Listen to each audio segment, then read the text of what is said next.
Sir, NDTV India से आपका बात करने के लिए शुक्रिया। आज 6 महीने हो गए आपको मंत्री बने हुए। जहाँ तक याद है मुझे, 28 अक्टूबर को आपने मंत्री पद संभाला था।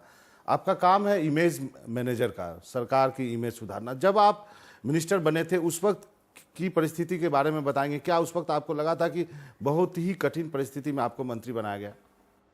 देखिए, ऐसा है कि 2008 में जब श्रीमती सोनिया गांधी जी ने मुझे कांग्रेस का प्रवक्ता बनाया था, उस समय 2009 के चुनाव को 1-1.5 साल बचा था। और अब जब उनकी और डॉक्टर मनमोहन सिंह जी के आशीर्वाद से मुझे मंत्री बनाया गया है, तब भी लगभग 1-1.5 साल चुनाव का बचा था। तो इसलिए चुनौतियों में काम करने की आदत है। कितना कितना कठिन है लोगों के परसेप्शन को बदलना? जब आप आए थे तब एक आंदोलन चला था देश में, अन्ना का मूवमेंट था, रामदेव का मूवमेंट हुआ था, केजरीवाल था, एक बड़ा सा ग्लूमी पिक्चर था इस सरकार के बारे में। आपको क्या टफ लगा कि उस स्थिति से सरकार को बाहर लाना, सरकार के इमेज को सुधारना? देखिए मनोरंजन जी, आपको भी बहुत साल हो गए पत्रकारिता में, राजनीतिक पत्रकारिता में, और मैं भी कांग्रेस पार्टी का एक अदना सा बौना सा कार्यकर्ता पिछले 3 दशक से रहा हूं। और मेरा यह मानना है कि केवल प्रचार और प्रसार से काम नहीं चलता। आपकी जो सियासत है और राजनीति है वो ठीक होनी चाहिए। और अगर आपकी सियासत और राजनीति ठीक है तो प्रचार और प्रसार भी अपने आप ठीक हो जाता है। जो लोग सिर्फ प्रचार और प्रसार के बल के ऊपर ये सोचते हैं कि अपनी सियासत कर सकते हैं, वो शायद एक बहुत ही काल्पनिक दुनिया में रहते हैं। तो इसलिए मेरी यही सदा ये कोशिश रहती है कि सरकार जो फैसले करती है, सरकार जो पहल करती है, जो निर्णय करती है, चाहे वो डायरेक्ट कैश बेनिफिट्स ट्रांसफ़र को लेके हो या आपके खाद्यान्न सुरक्षा जो अधिनियम है उसको लेके हो। कि मेरी हिंदी थोड़ी सी कमज़ोर है क्योंकि मैं हिंदी भाषी प्रदेश से नहीं आता, आपसे और आपके श्रोताओं से क्षमा मांगता हूँ। तो कोशिश यही रहती है कि उन सबको लोगों तक लेके जाया जाए। लेकिन एक जो आपने कहा अभी, ये तो आपका काम है सरकार के बारे में जो इन्फॉर्मेशन है वो लोगों तक पहुंचाना। मैं बार बार उस चीज़ की ओर इशारा कर रहा हूं कि इमेज मेकओवर, जो इमेज मेकओवर का जो जिम्मा आपके पास है वो कितना कठिन काम है? देखिए मनोरंजन जी, जब भी आप किसी सरकार का मूल्यांकन करते हैं तो आप 5 मापदंड के ऊपर मूल्यांकन करते हैं।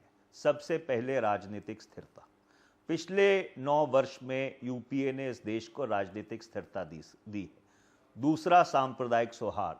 पिछले 9 वर्ष में 2002 जैसा नरसंहार इस देश में कहीं पर यूपीए की सरकार ने नहीं होने दिया।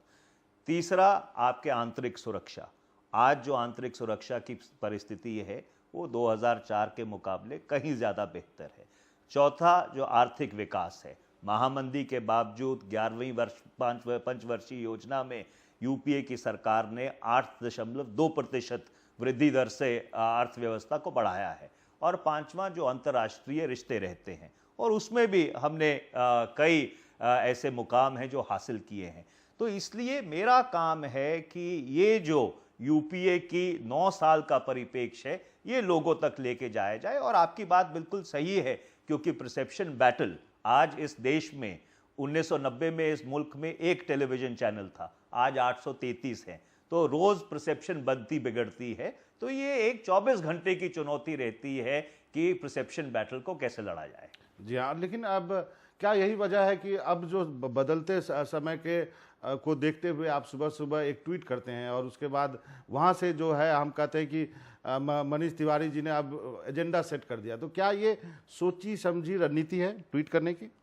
देखिए, आपकी बात बिल्कुल सही है कि सुबह उठ के जब हम अखबार खोलते हैं और मुझे कभी कभी एक उर्दू का शेर याद आता है कि मुल्क का कौम का इतना भी न मयार गिरे कि सुर्खियां देखते हाथ से अखबार गिरे।